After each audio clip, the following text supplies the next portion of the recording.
Welcome back to the Secret Passage podcast. It is I, your host, Dana Vespoli. And it is I, Shannon Rogers, your co-host, Dana Vespoli. Yes.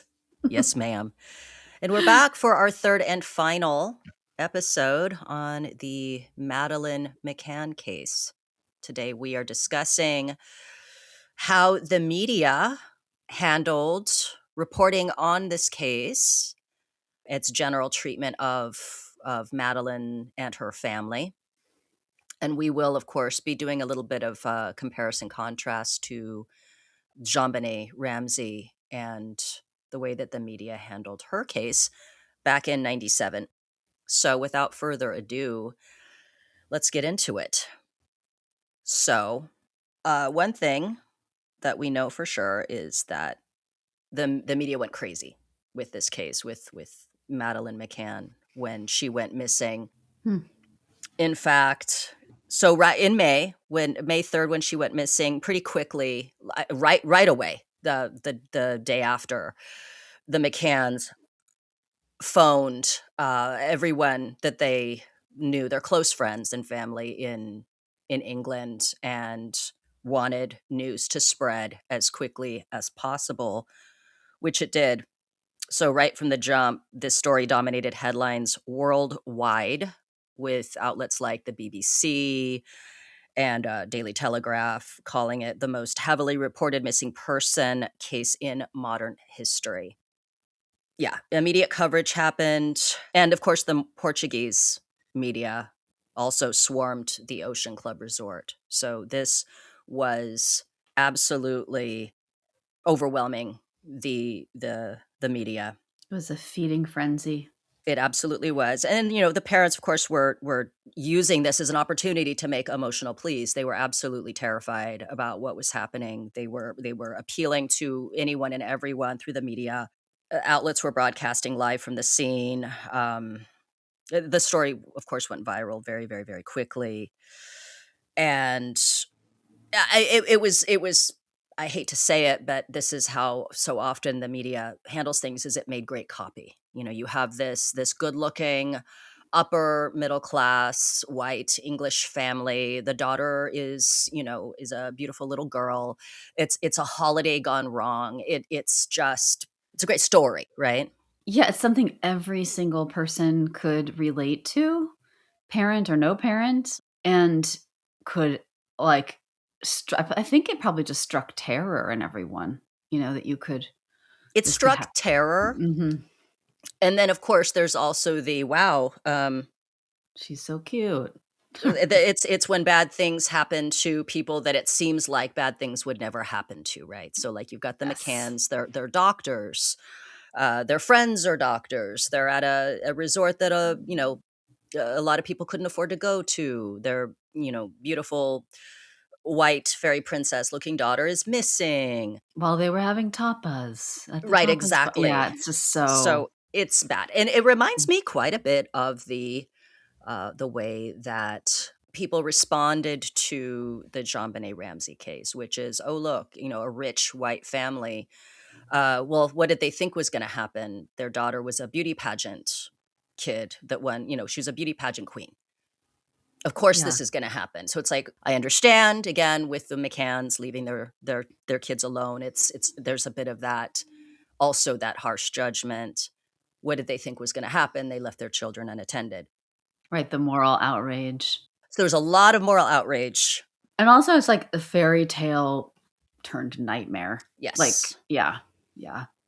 Absolutely. So initially, there was just general fascination with the case. Again, it read like a terrible movie, like a thriller, dominating the headlines. Most people were looking at this with sympathy. There's quite a bit of sympathy. And then, as time went on, and the McCanns were really, really pushing to keep this story alive in the headlines because they wanted as many eyes as possible on their daughter. They wanted people to care as much as they did about finding her. So momentum is building from about May to June of 2007. The media outlets were they released the last known photo of Madeleine. Police were issuing descriptions of potential suspects. That there was again the sighting of the man carrying the little girl Mhm. that could have been Madeleine.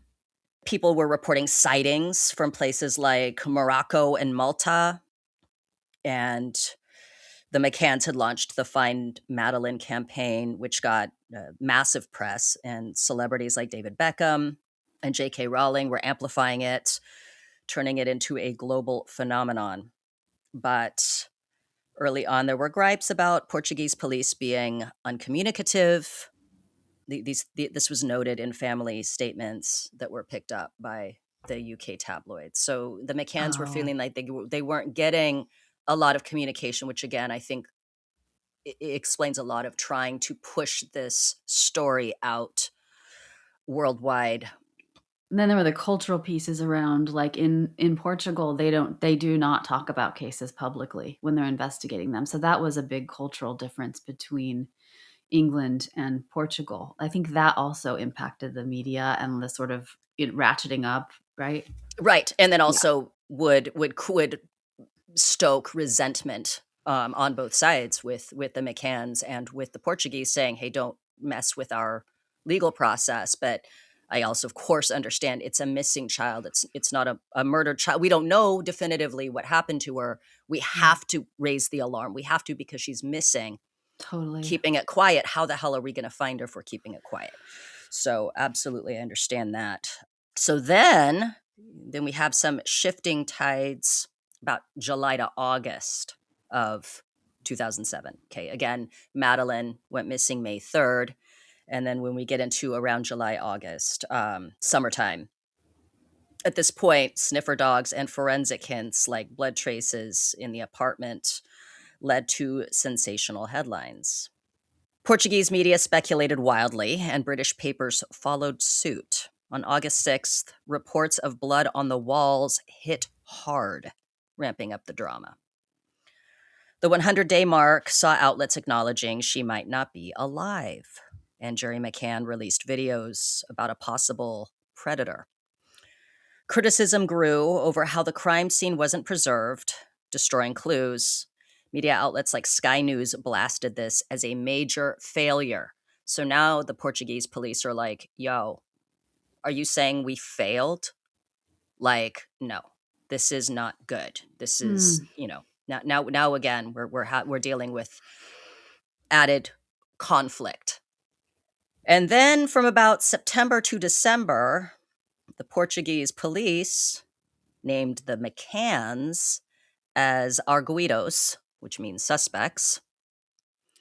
And the press went into overdrive. Tabloids accused them of involvement with stories about accidents and cover ups based on misinterpreted DNA evidence, which we discussed in our last episode when we talked about theories. That Mhm. a strong theory that the Portuguese police were pushing was that the McCanns tried to sedate their children to keep them asleep while they went to dinner and accidentally overdosed her and killed her, or that Madeleine somehow took a tumble in the apartment and died accidentally and they were trying to cover it up. So now this is being leaked to the press in Portugal.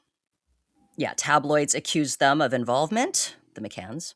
The McCanns returned to the UK amid the media backlash. So this is when they left and they were being accused of suddenly not caring about their daughter, or they're leaving Portugal with somehow evidence that they were involved when they insisted that they needed to get back Mhm. to England with their twins, Sean and Amelie, who needed to have as normal a life as possible. Mm. So they returned to England as this was happening. And then there were papers like The Express that were running terrible headlines, and they were later sued for libel. By November, Jerry McCann spoke of being watched, but the tone had soured, with some outlets portraying the parents as negligent for leaving the kids alone. And I absolutely remember that as being a common thread with a lot of the information that I was seeing in the Mm-hmm. news around them as well. Mm-hmm. So this phase was absolutely frenetic. It was 24/7 coverage, paparazzi hounding the family. There was a mix of sympathy and suspicion, which we saw. Mm-hmm. So there was quite a bit of scrutiny that was turning against the McCanns. And Mm-hmm. later on, this was criticized as like a pack mentality. You had these grieving parents just trying to keep things alive, keep the investigation alive, trying to find Madeleine. And then what you discussed, this, there was a sort of compassion and information fatigue that was happening with readers and viewers alike, with this case just being pushed out. Mm-hmm. And in 2008, the investigations closed, media lawsuits and lingering doubts abounded. So yeah, the case was archived in July of 2008, so just a little over a year after it was initially opened. Due to lack of evidence, media coverage dialed back but didn't vanish, and the McCanns were cleared, but the press kept digging. Anniversary and sketches happened from about January to May, so that was a good chunk of time. Outlets were marketing the first anniversary with tributes and sketches of suspects based on witness descriptions. The McCanns sued several UK papers, like the Daily Express, for libel, winning settlements over false claims. They called out irresponsible journalism in interviews. Mm-hmm. When Portugal ended the investigation, media outlets debated the decision, with some praising the McCann's resilience and others questioning loose ends. Private detectives hired by the family made headlines, but coverage was more reflective, focusing on the emotional toll. So the McCanns had their own investigators with the financial assistance of that one gentleman in particular, Mm-hmm. Yeah. uh, who had observed this case and wanted to help them. Mm-hmm. And they were ripped off. I know was it both organizations ripped them off? There was the Metoda 3, Mm-hmm. and that was the Spanish investigation firm that where the one of the owner of it, Francisco Marco, ended up speaking too soon and saying that they would have Madeline back by Christmas or whatever he said. Yeah. But yeah, they did a whole lot of, I mean, nothing really came of their investigations. And then they went with the other team, which was Oakley with Kevin Halligan, and he ended up being a total fraud and took them for quite a bit of money, or took the donor for quite a bit of money. Terrible. Yeah. So there, as time went on, there was a shift from hysteria to a kind of analysis, Mhm. and a lot of critics, like those in the Guardian, were pointing out how media sensationalism might have hindered a lot of efforts to actually find her, and Yeah, that rings true. Of course, it echoes quite a bit of JonBenét, with so much attention being thrust onto the family. Every interview, every facial twitch expression, what is yeah, said, what is not said, just being heavily, heavily, heavily critiqued and just put out for people to consume like rabid dogs, to judge. totally. Yeah, I think what this case and the JonBenét case really made me think about was just the sheer power of the media to shape people's minds, the narrative, and in this case, what could have been used for a very important function. They could have spent their time and energy and efforts in really investigating, suspects, because journalism.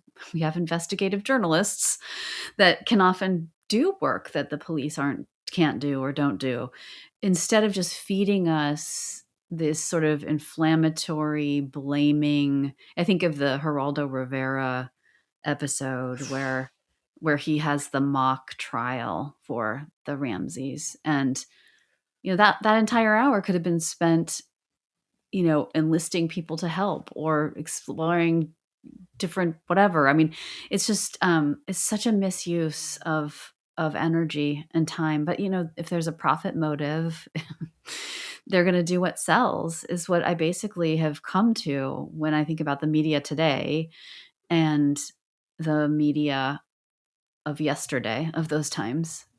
People love a salacious kind of gossipy story. And that becomes the priority, is let's sell this paper. We got to sell papers. We got to sell stories. What's going to sell more? Yeah, maybe the actual investigation just isn't compelling enough to sell a paper, but accusing somebody of possibly being involved somehow. Yeah, the parents did it. Oh, these parents are having sex parties and all this stuff that, instead of saying, we don't actually know what happened. And here are the things that people are thinking about that might have happened, and helping people think critically, or like, I guess that doesn't sell as much as, getting people's amygdala going, like getting the villagers all riled up with their pitchforks and torches.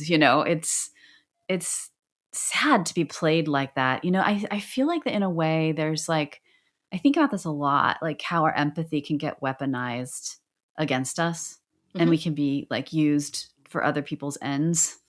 I don't wonder about that. With true crime, doesn't do that too much in my experience. But so there's empathy that can be weaponized, but there's also like your anger, right? Your emotions can be weaponized against you to sell you things, whether it's an ideology or it's a product. And they just know what to do and how to sell. And like with the porn industry, which we've talked about, right? They watch the market. And then the market, what does the market want? And then they feed them. It's like they don't have any other principle.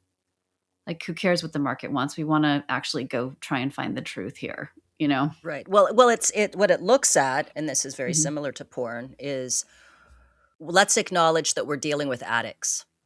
Like, let's Ah, acknowledge that already. yes. And you got to ramp it up. You got to ramp it up, and you got to ramp it up. And that's when you get into things like, the McCanns having sex parties with absolutely nothing to indicate that that would even remotely be true, right? It's Yeah. that is absolutely just something that's pulled out of somebody's ass that Hmm. sounds compelling. Right. It's like outrage porn. Yes, it's to outrage people, it's to upset people, absolutely. It's to disgust and horrify people. It reminds me of in Brave New World, remember the Feelies? People would go and they would go to this thing called the Feelies instead of like the movies where they could just get sensory Wow. fixes and stuff. And that's kind of where we are now. That's what Absolutely. I go onto Instagram and it's like, what? Yeah. you know, Uh, what? I'm outraged. I can't believe this. Oh, look at this. Oh, that's pretty. I want it. Oh, that's pretty. Oh, look, a cute animal. What she said? What? That's great. Yeah, it's just like yeah. one thing after another. And if there's anything that might even seem too measured, you're going to click past it. So, Yeah. It takes effort. yeah. Well, it takes, yeah, effort to tolerate. Not like, I would love for this to become normalized. Like, my friend said one time she was driving past the Universal Unitarian Church in Berkeley, and it was right around their Easter service. And on the thing they have outside, the marquee, it was like, Easter. We don't really know what happened. That was their statement. And it was kind of like this approach to something as, we don't know. And we just don't do that in life. Like, we don't have We don't know papers. what. Well, they don't know what happened with the resurrection, is what they believe. Well, that's because That's they their. didn't read the Bible. But anyway, let's move on. The But, answers were there. I know I'm a Christian though, so I'm just like, I hate hearing that. I'm like, tell me you haven't read the Bible without telling me you haven't read the Bible. But but sure, I mean, if you don't know something, regardless, it's okay to say that you don't know. right. Like, we don't have proof of a lot of things. We don't know a lot of things, but we don't like to admit that. I mean, if you look through most everything you see online, it's like opinion. There's some facts, theories. I I mean, I know we can know, there are things that we do know, but we tend to err on the side of certainty and presenting it in a wrapped up, especially around this case, like in a wrapped up, nice, tidy narrative that isn't just facts. It's like it's packaged as a whole thing, right? And it goes in as a whole thing. Because people want certainty. Well, yeah, and they want tidy narratives, which I really, when I think about this case, I really think that based on evidence and lack of evidence, it's kind of crazy to think the parents could have done it. I don't know. I'm not a forensic expert, but they're asking the parents to prove that another person was in their house when their kid was missing. I have never heard that in any other case where a child has gone missing, where they're like, well, can you prove that someone was in your house? They're like, well, my child has been taken. So, you know what I mean? It's like that just seems like a weird burden to put on them, because certainly people can sneak into houses and steal things without you knowing they were there or having any proof that they were there. And I feel like we just kind of take that for granted in other cases. Yeah, that is a very odd burden to put on the parents, because that's suggesting that they're somehow skilled in forensics. Like, because of course all they can do is say, "My child is gone. My child is gone. The bed is Yeah. empty. She is not in the house." That's the only conclusion I can come to. What are you asking of me? Are you asking me to look for footprints or DNA? Yeah. I mean, the Portuguese police were basically saying, and I've never heard this in any other case. And even in that podcast I listened to, someone was saying like, well, how can you prove that she went missing or something? I'm like, well, she's gone. Like, Right. instead of being, walking away or being killed. I think that from the get-go, there was sort of the framing started with the police department, and then the police department put out their framing as a leak, and they put it out with certainty, and so the papers picked it up with certainty, and then they just ran with it. So it's both a media breakdown and a law enforcement breakdown in that relationship. And that same thing happened with JonBenét. The Boulder police put all this information out with certainty to the media. They picked it up and ran with it. And then there was sort of later on everybody asking, well, then who's responsible for this? I know that the McCanns got criticism because their very first impulse was to say that she was taken. Mm-hmm. But of course, you're going to go to the worst possible scenario so that it can be treated as seriously as possible, Of right? course, As yeah. opposed to, if they're like, well, why did you jump to that? Why didn't you think that maybe she wandered away? Maybe she went outside, maybe this. And it's like, number one, I know my child, and that does not jibe with the way that she behaves normally, one. And two, we have to treat this in the most serious way possible right now so that she's found, right? So it's such an odd expectation to put on the parents to defend their belief. Yeah.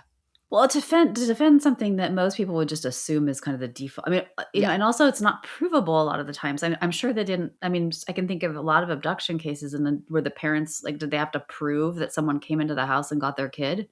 I mean, they probably had to rule the parents out, which is totally normal. But then it makes me think about like the media isn't just this blob. Like, it isn't just a concept. Like, the media are people, and so are the police. And you think about like Amaral, who was in charge of that investigation, and you think about the people who work for him, and you think Right. about the hierarchies that exist there, and you think about the newsroom, and you think about the people who run the newsroom, and then the hierarchies that are there. And I imagine there are quite ethical police officers and intelligent police officers and ethical and intelligent media people who work within a system. And then there's sort of like, I can imagine if you have this person who's your superior officer and they're so sure that this is the way this investigation should go. I don't imagine a lot of people argued with him, especially with his big personality. Sure. So you get this sort of like squashing of a dissent, right? And so I think in the media, same thing happens. You have this whole corporate organization.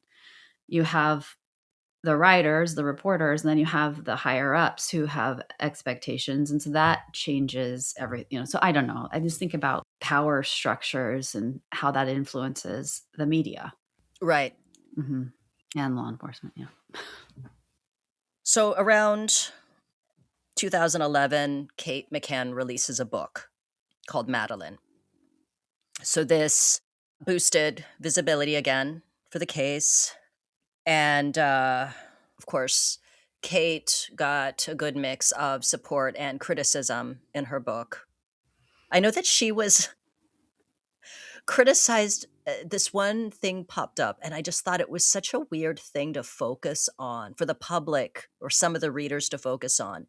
Mm-hmm. And it's because she described Madeleine as having a compact body, that she was this little compact child. I don't see how that's weird. Oh God. Do you know what I mean? And it's like they're like such a weird word. I'm like, well, I use that word all the time. Like when I go to wrestling matches and I'm like, oh, that kid is like really compact. You can sort of see where like all of his power and strength is just sort of like in his core, like compact is a word we use all the time. How is that weird? This just shows. So, okay. So there's the media's responsibility and then there are people's responsibility. And I think people as consumers and viewers need to start questioning things a lot more, like their own reactions to things. Just because you have some discomfort about something doesn't mean that it's incorrect. And, And what's offensive about the word compact? It's so weird. Compact. She's compact. I don't know. She's just had a compact, I picture just like a little person who's like running around and not gangly, like the opposite of like gangly. Maybe it evoked for them something about sticking her in a suitcase and burying her. I don't know. Like sure. that she could describe her body at all probably evoked stuff for people. She's a doctor. I know. I don't know. It's a very weird thing to focus on. Again, it becomes that when someone's decided that you can do nothing right, anything you say or do is going to be up for scrutiny, just like with Patsy and John. And it's also the language thing, like, right, like the network, like that could be a totally fine word for someone and not kick off a whole cascade of thoughts. It reminds me, I was listening to Real Crime Profile yesterday, just the last episode in their series about Madeleine McCann, and what's her face from Scotland Yard with the British accent. Yes. So they were all weighing in on what they thought happened. And it was funny to listen to her. She was at odds with everyone else. She's very suspicious. She's the one who was on that CBS documentary who's accusing Burke Ramsey of being the killer, and they got sued for it. She was accusing Burke. Oh yeah, she and this other guy, I think it might be the other guy from Real Crime Profile, but she and someone else from the FBI were watching him bit by bit, play by play on an interview, and they were like, oh, he's so suspect. Like just going off, and they got sued. But she was at odds with everybody else and her thinking about it. And she said that she thought their behavior was strange. And I forget what they did. It was something they said. I forget. But then Jim, I think his name's Jim, comes in with another thought about it. Like, well, that I could see that being normal in this circumstance.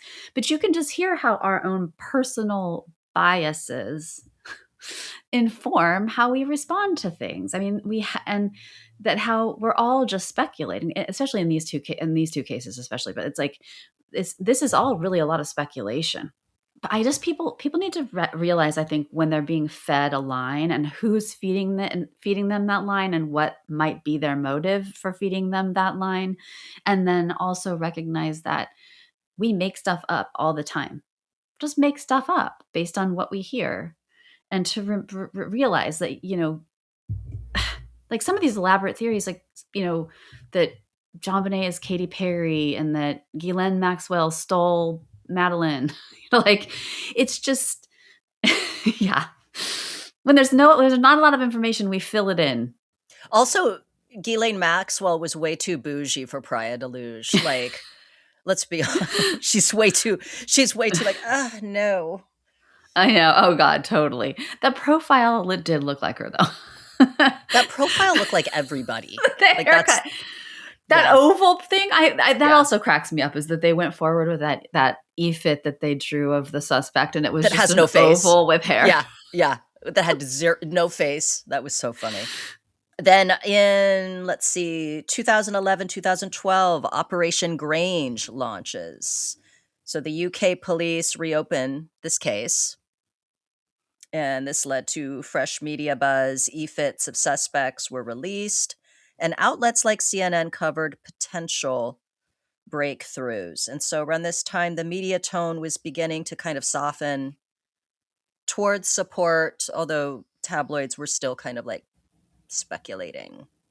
And then, of course, we had documentaries coming out, and then, of course, the introduction of Christian Bruckner as a major suspect has also shifted public opinion and media, the way that the media is approaching the case. Also, and this had to have been, I can't imagine what this was like for the McCanns, but people coming forward claiming to be Madeleine McCann. Mm-hmm. That woman. That one woman that insisted that she was Madeleine McCann to the point where they even did like DNA testing. She's not, of course, we knew this, but there are just some wild and crazy people out there. People acting like they're Madeleine McCann. That one guy that was wanting so badly to take credit for the death of JonBenét Ramsey, but it wasn't him. You remember that guy? Oh, That John Mark absolute freak? Carr. Yeah. Ugh. He looked, I could definitely, when I saw him, I was like, I could see that, but no, he wasn't around. He had that same kind of vibe, energy as Christian Bruckner, like creepy, cut from the same cloth, right? Yeah. Mm. This is probably a good time to take a quick break. We are back. So, one thing that I will say is that with this particular case, there was a shift in energy, right? The initial reporting was, of course, one that created quite a bit of sympathy and worry and concern in the public. Mm-hmm. And then it shifted to blaming the McCanns.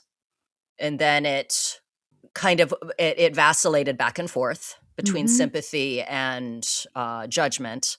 And then I think since the introduction of Christian Bruckner, there's just been a general energy shift towards some objective distance, I think, and waiting to see what comes of this, especially with the announcement from the German authorities that Madeleine is in fact dead, or that they believe they're insisting she is dead, right? Yeah. Whereas with JonBenét, it started out from the beginning as lurid, because you had right away, it was the beauty pageant, the extreme wealth.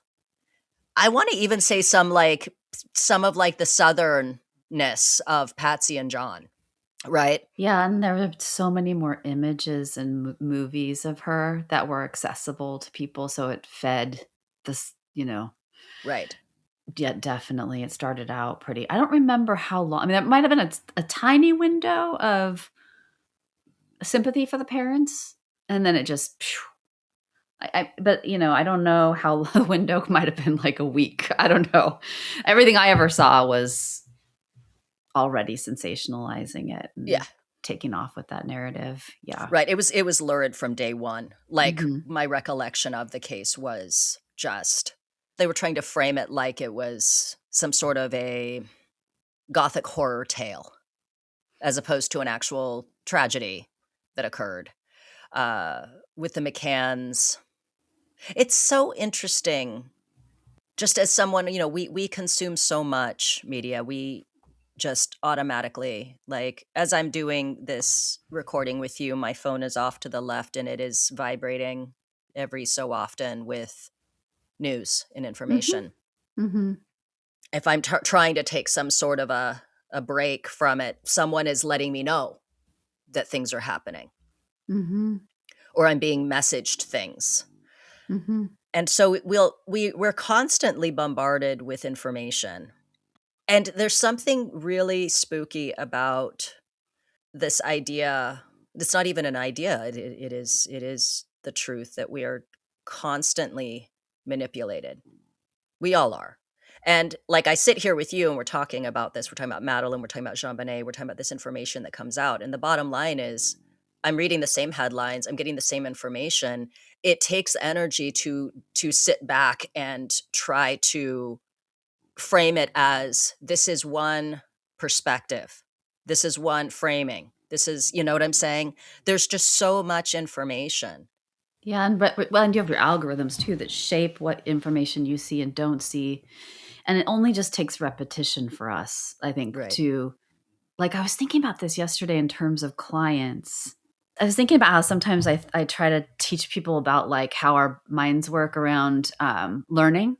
So, like, if I said Mary had a little, you would Lamb. think lamb. So I was like, to try to describe how these networks expand and grow, I was like, oh, I could say to people, what if I said Mary had a little, and you said something, and I was like, no, octopus. And I'm like, chances are, if I did that a bunch of times, that would shift that for you. Every time you heard Mary had a little whatever, you would think lamb, but then you would think back to this moment with me and you'd think octopus. You'd think that memory is, like, it only takes repetition for us to sort of, and some people I think are better at dismissing or filtering it out, which is confirmation bias, right? Like Sure. rejecting it and rejecting it as this is right, this is wrong. And then other people are more flexible and let it in, new information, other information. It could be good information, it could be bad information, you don't know. And so, yeah, I guess the thing is, like, don't just be lazy and be sucking it in and taking it as the truth, whatever you're hearing. Think critically about it.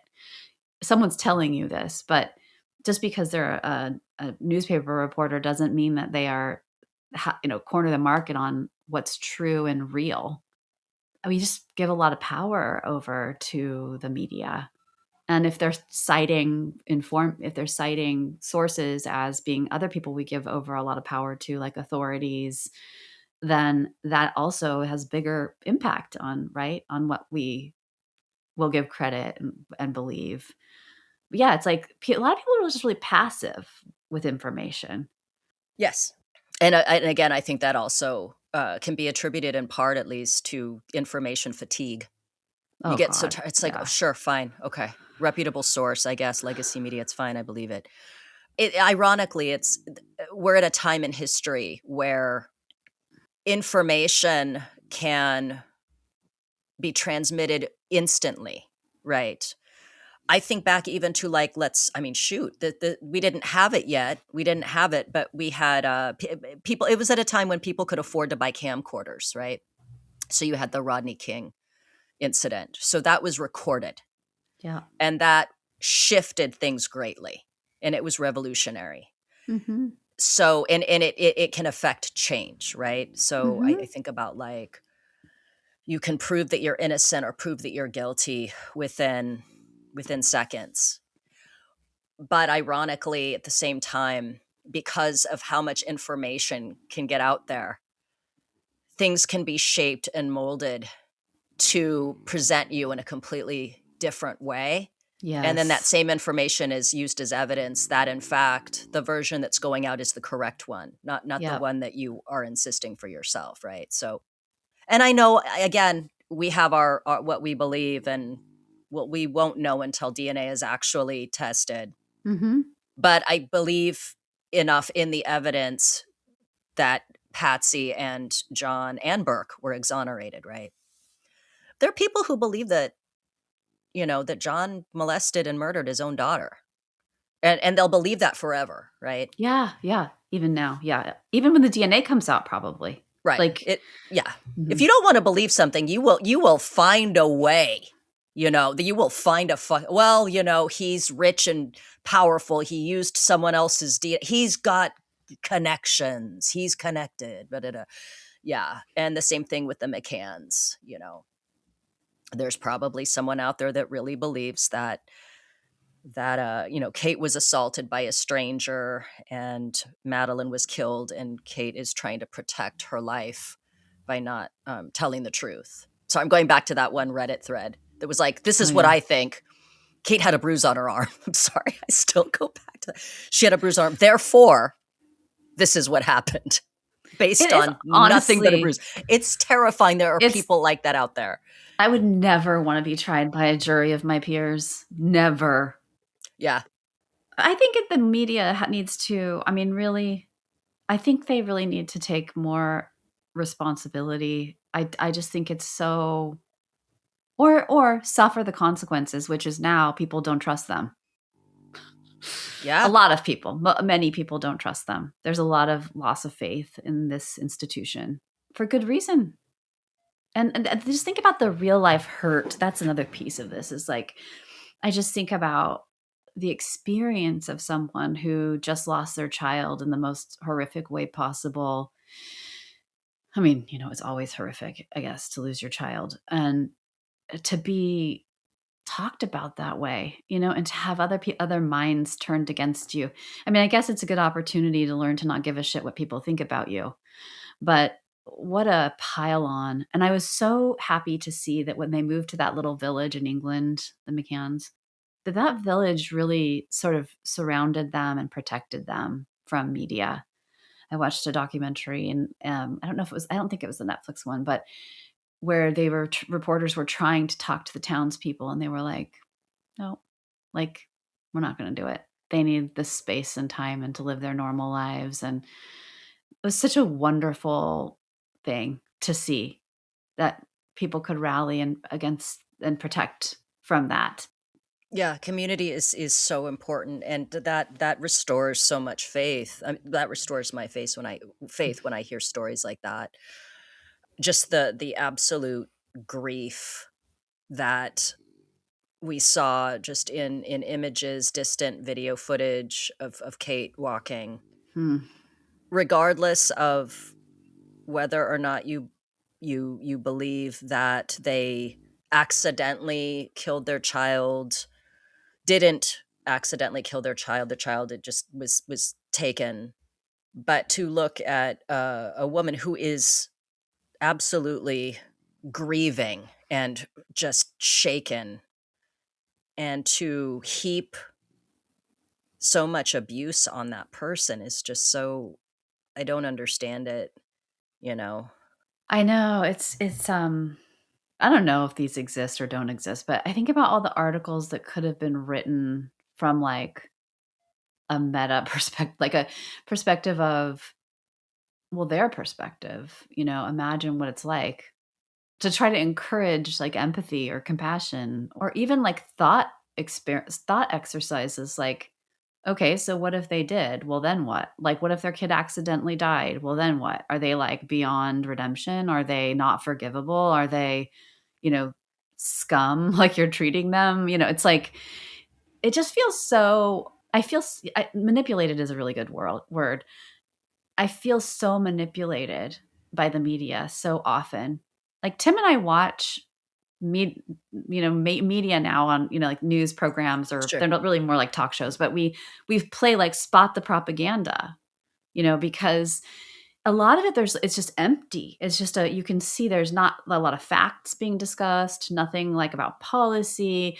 It's all just this sort of snarky, our team, rah, rah, rah kind of thing. And you can feel and the pacing of the way they talk, the language they choose to frame something to make it, it's just it's very tricky. And I think we're not trained to see through that.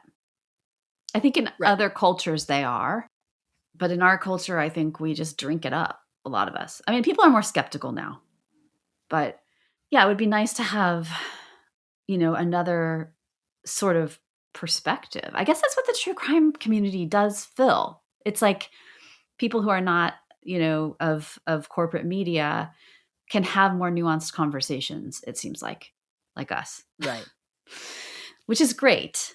But it didn't exist at that time. And so it was just a free for all. I wonder if these cases would have been drowned out by the cacophony of other stories if they happened now. Because like that kid that just went missing, Thomas Medlin, who was playing Roblox and he went to go meet someone in the Yeah. city. Like, Oh, yeah. Yeah. yeah, you see that it's up. People are posting it, but there's a whole there's all like tons of other things just everywhere. So I wonder if like in the information overload, these cases would have, or how long they would have stayed in our consciousness. Right. Well, I think it has to, for things to really blow up, you have to fulfill a certain formula. Oh The yeah, like formula has to work. It has to be, a pretty young white girl, affluent family. yeah, Look at the Billings, Montana thing. That's gonna fucking blow up. That girl that stabbed her math teacher and then stabbed herself, and it follows a formula of, yeah, it's like, oh, she's like Alicia Silverstone from The Crush, and this is also very Lolita. This is mm, very, the police don't stand so close to me. yeah, She's thin and cute-ish. She's an yeah, influencer, so you can go on TikTok and see her stuff, and you can feel like you're participating in it. So I yeah. think if it fits a format. Jodi Arias was huge, another like attractive. Was that before the internet? I'm just wondering Jodi Arias was during the internet. because Gabby Petito was like a big deal, right? Yeah, And then it went away really fast, but that's because they found they her found body, her. I guess. Yeah, But if they, the but if case was they, solved. Yeah. yeah. So I'm very curious about that. I wonder if you did like a study, like if nowadays, if it just gets pushed out because you're scrolling and the next thing comes, even if it's the compelling case. I can't think of anything else besides Gabby Petito. So there's Jodi Arias was a big deal. Gabby Petito was a big deal. I'm thinking like social media age, most recent age, like last 5 to 10 years. Like when do you think Okay. when do you think we just got into this like overload? There's Facebook, there was Instagram, Twitter, TikTok. Facebook became a big deal in like what, 08, 09, right around then, right? Mhm. Twitter 09, I Mhm. think it came out. Prior to Facebook was MySpace. That didn't last very long. I loved MySpace. Yeah, me too. So Instagram came before TikTok. There was this weird little period where Vine was a thing, but not for very long, and then TikTok took over. Gabby Petito, I think because she was a social media influencer Mhm. and was so heavily online, that blew up very quickly. Yeah. That took off very quickly, and it felt very, for lack of a better word, interactive, because Yes. everyone could be a super sleuth Yes, yes, yes, and in real time. in real time and look at her previous posts, compare and contrast. Was this her that posted this? Was this not? The footage that was put out of her crying, and the police, and whether they handled it well or not with her.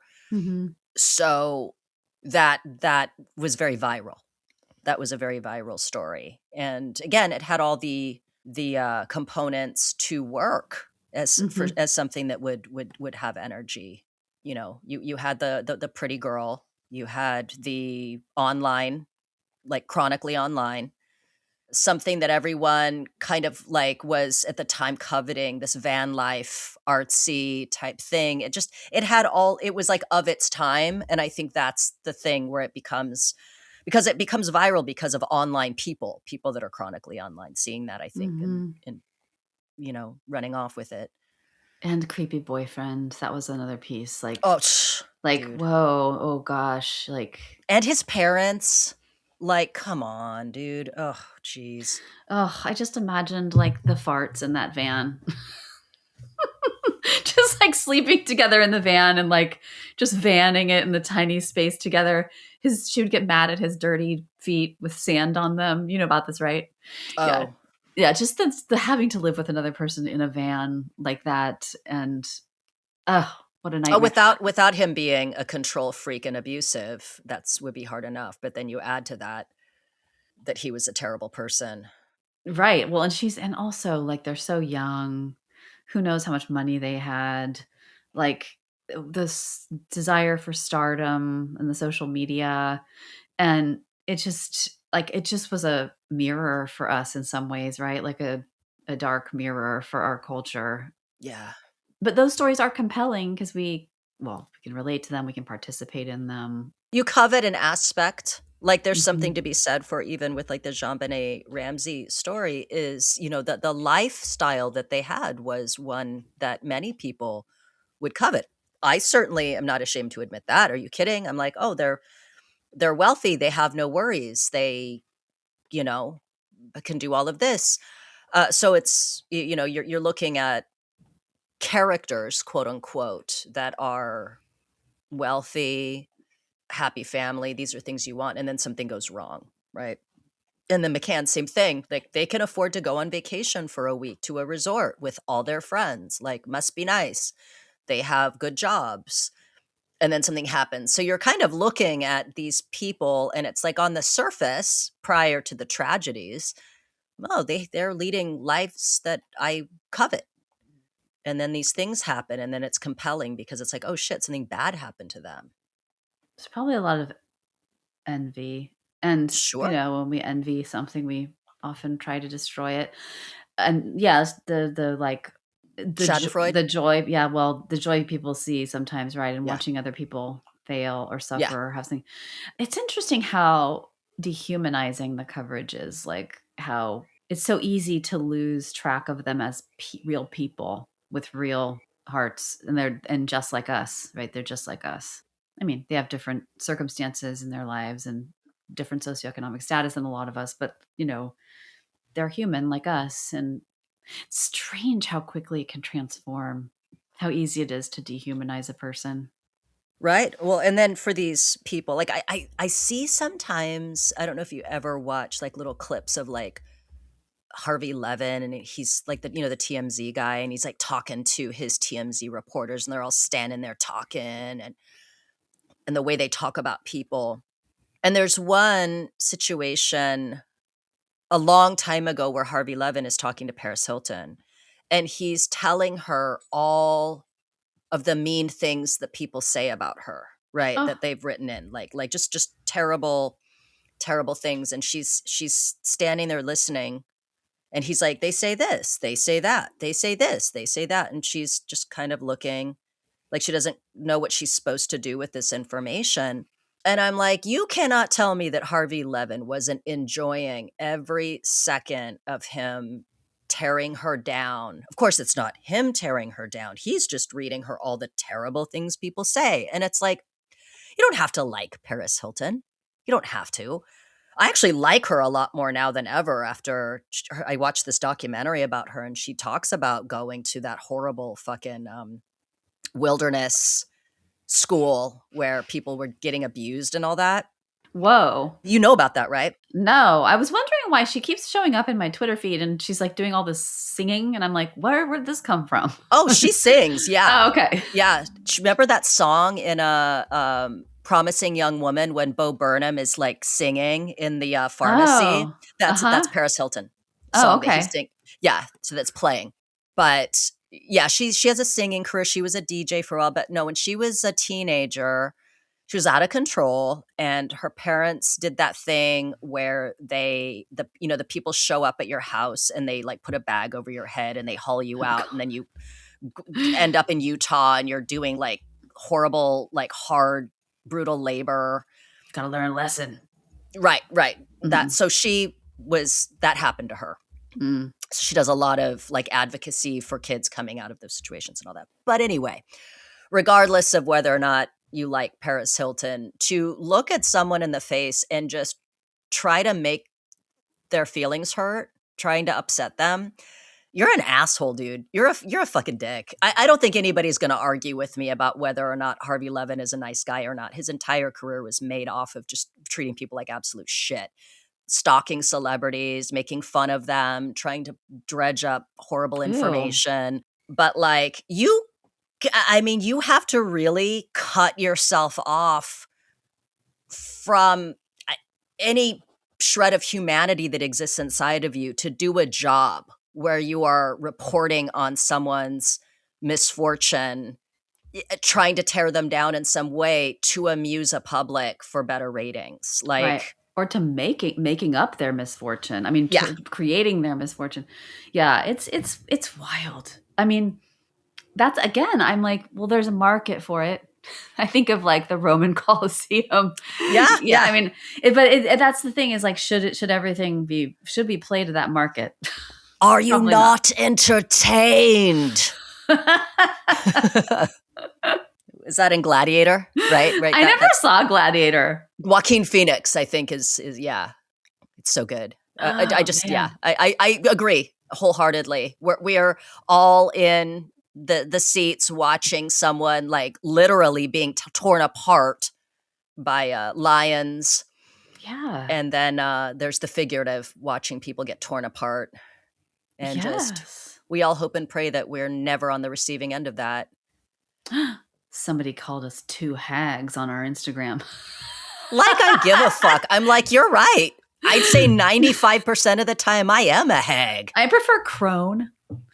I prefer sea witch. I like nautical themes. Like, call me a sea witch. I mean, okay, let's try to get this all wrapped up in a nice, pretty bow.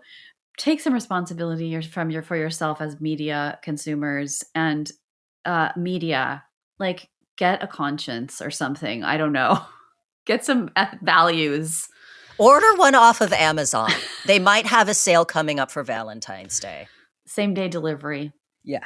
You're like, I need a conscience. I don't care about anyone or anything. Just my byline. Well, guys, that wraps up this final installment in the Madeleine McCann case. Let us know your thoughts. Please give us 5 stars. Follow us on Instagram at Secret Passage Podcast. We think that you're pretty great and awesome. Thanks for all of your input.